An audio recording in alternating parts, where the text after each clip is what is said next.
Once we enter the realm of the very small, classical physics crumbles and falls apart. Gravity, mass, motion, and position are no longer predictable, and uncertainty and improbability rule. What started as a quest to build a better light bulb has now become a battlefield of new math and shocking conclusions, putting some of physics' greatest minds to the test.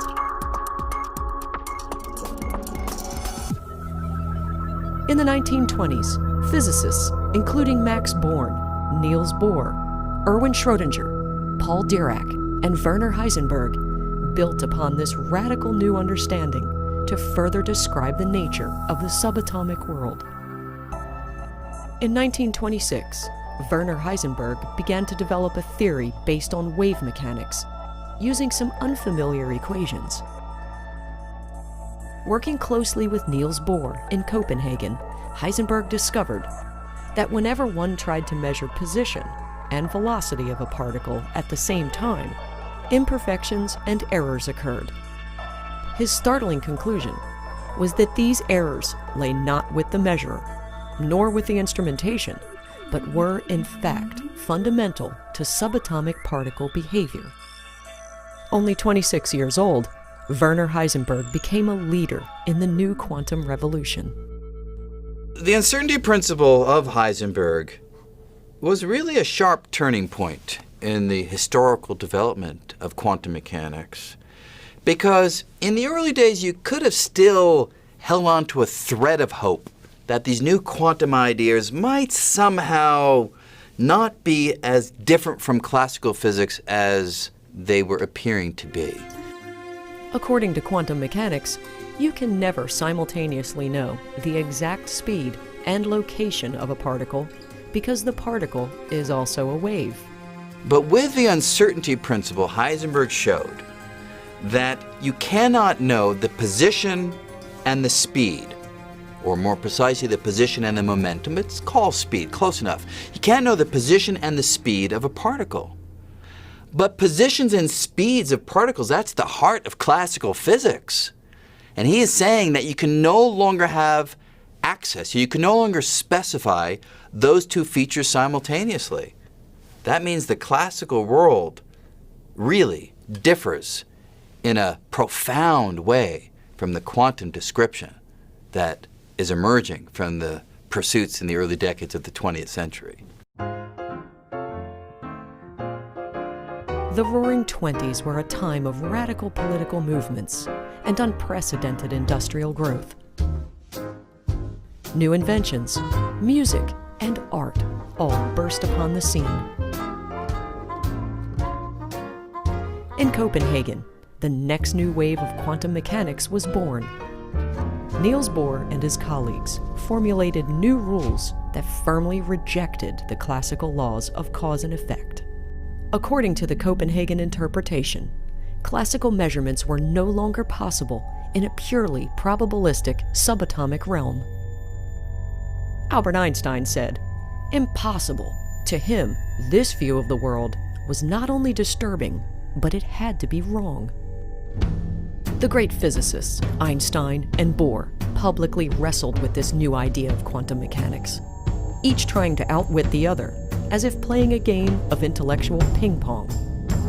Einstein proposed experimental systems by which measurements could be determined. Bohr shot back with proof of indeterminacy in the system. Einstein was convinced that a probabilistic theory could never explain the natural world. He believed in what he called an invisible piper, and that everything in the universe danced to its tune. In Einstein's view, quantum mechanics might be a good step towards a unified theory, but it could not be complete. He famously said, "God does not play dice." Bohr countered, "Einstein, stop telling God what to do." Although the outcome has been debated, many agree that Bohr was triumphant. Well, the wonderful thing is that when we think about quantum uncertainty, most people interpret that as meaning that everything's uncertain. We'll never have certainty in the world. once we embrace Heisenberg, and that's not true.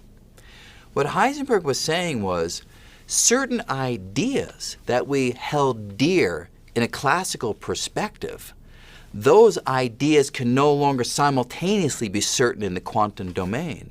You can't know where the electron is and how fast it's moving simultaneously. But can you know where an electron is? Yeah, you can do that with certainty in quantum mechanics. Can you know about its momentum? Yeah, you can do that with certainty too in the quantum domain. There is certainty in quantum mechanics. It's just not the same certainty that we were used to from classical physics. So you don't throw precision out the window when quantum mechanics comes along. You simply change the features of the world that you thought you could describe simultaneously with certainty. Now you realize that you can't. Quantum mechanics proved increasingly maddening to Einstein. Not only did Newtonian rules get tossed, but Einstein's theories of relativity and gravity were soon under fire in the quantum world. The key idea of Einstein's general relativity is that gravity needs to be described in a new language. Not the old Newtonian language of one object somehow reaching out across space and pulling on another with this force of gravity. Einstein's new image is that gravity is associated with warps and curves in space. So the way the sun pulls on the Earth, according to Einstein, is that the sun warps the environment around it, and then the Earth moves through that warped environment, and curves in space, in some sense, nudge the Earth into the orbit that we are familiar with from observations. So it's a new way of thinking about the underlying means by which gravity exerts influence. It exerts it by warps and curves in space and time. But if we shrink Einstein's picture of space, time, and gravity down to the atomic world, what happens? Well, there is a deep conflict between Einstein's general theory of relativity and quantum mechanics. And one way of thinking about it is to realize that because of the uncertainty principle in quantum mechanics, there's a sense in which, in the microscopic domain, there's a tremendous amount of activity. Because, unlike in the classical world, we can't nail down all features in the microscopic world because of the uncertainty. And that means there's a way in which those features are fluctuating, roiling, creating a tumultuous domain in the quantum realm. But Einstein's vision of gravity is anything but tumultuous. Nice, gentle warps and curves in space. And it's this gentleness of the general theory of relativity versus this tumultuous quality of the world according to quantum mechanics that makes the two theories just sort of smash into each other, making it very difficult to meld them together into one consistent whole. This was too much for Einstein, who abandoned quantum mechanics as a completed theory and tried to develop a unified field theory up until he died. There doesn't have to be a unified theory. There are those who suggest that that is a order that's too tall. We're asking for too much. It's fine to have general relativity over here, talking about big things, stars and galaxies, quantum mechanics over here, talking about small things, molecules, atoms, and particles, and just leave well enough alone. Don't try to make some harmonious union. You've gone far enough. The problem is the universe itself seems to tell us that's not far enough. Because when we study the physics of exotic objects like black holes, we encounter domains like the center of a black hole where matter has been crushed to a very small size, needing both gravity and quantum mechanics. You can't just keep them separate. The Big Bang, everything crushed to a very small size. You need gravity and quantum mechanics. Again, you seem unable to keep them from talking to each other. And when they start to talk to each other in the conventional formalisms of physics, doesn't work. The math breaks down. Nonsense emerges. So that suggests to us that this nice notion of keeping them apart is not the answer. You got to let them come together. You got to find a theory in which they can talk to each other sensibly. Is there a theory that can reconcile the tiny subatomic scale of particles with the very big scale of planets and stars? We do have a theory on the table that's been on the table since the 1960s, but in its modern version since the 1980s, called string theory. And string theory, at least on paper, finds a way of stitching together quantum theory and general relativity. String theory attempts to explain gravity and other forces at the subatomic scale by concluding that particles are strings and forces are created by their unique vibrations. So in string theory, the forces of nature arise from the string vibrational patterns. So in quantum physics, we've learned that every force is associated with a particle that transmits that force. The most familiar example is the electromagnetic force, which is transmitted by the photon, a little tiny particle of light which transmits the electromagnetic force from place to place. Now in string theory, the photon is just a string vibrating in one particular pattern. So the carrier of the electromagnetic force, the photon, is just a string vibrating in one pattern. And that idea, we believe, applies to all the other forces. Gravity, transmitted by a little bundle, little particle of gravity called the graviton, which would be a string vibrating in a different pattern. The nuclear forces, strong nuclear force transmitted by the gluon, is what it's called. In string theory, the gluon would be a string vibrating in a different pattern still. So it's a beautiful structure in which all of matter and all of the forces, they have the same explanation. They all arise from the different vibrational patterns of a string. One of the more stunning predictions of string theory is that our universe is made up of extra dimensions. Space, according to classical physics, is three-dimensional, based on three coordinates, x, y, and z.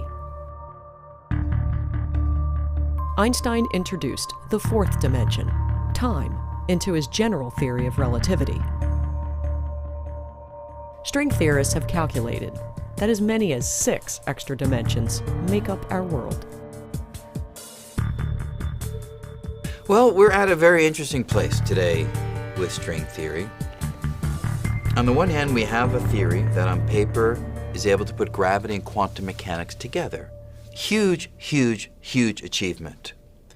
On the other hand, we've been unable so far to extract from string theory predictions that we can test to determine if the theory really describes our world or not. Moreover, in the process of analyzing string theory, a number of strange ideas have emerged. The possibility of extra dimensions of space, the possibility that ours might not be the only universe. Very strange claims on the nature of reality, and therefore, to embrace those claims, you need some powerful observational or experimental evidence to drive you toward this new picture of reality. So we're at, in many ways, a potent moment. Our hope is that the Large Hadron Collider might see some indirect signal of string theory, possibly the production of what we call supersymmetric particles, a class of particles that string theory suggests should be there but yet have not been found. If that machine turns up those particles, that will be a big boost, circumstantial, but a big boost that string theory is going in the right direction. There are other signatures that might happen too, possibly the production of little microscopic black holes or missing energy in signals that emerge from the collider, suggesting that particles may have been ejected into the extra dimensions, which the theory claims should be there. I think it is possible that within the next 20, 30 years we might have a plausible theoretical understanding of how the universe came to be. Now that might be hubris. Maybe it's going to take 1,000 years. We don't know. But the rate of progress on penetrating deep questions of the cosmos, the nature of space and time and how it evolves, the rate of progress suggests to me that it's not unreasonable to hope that in a reasonable time frame we'll have a plausible explanation.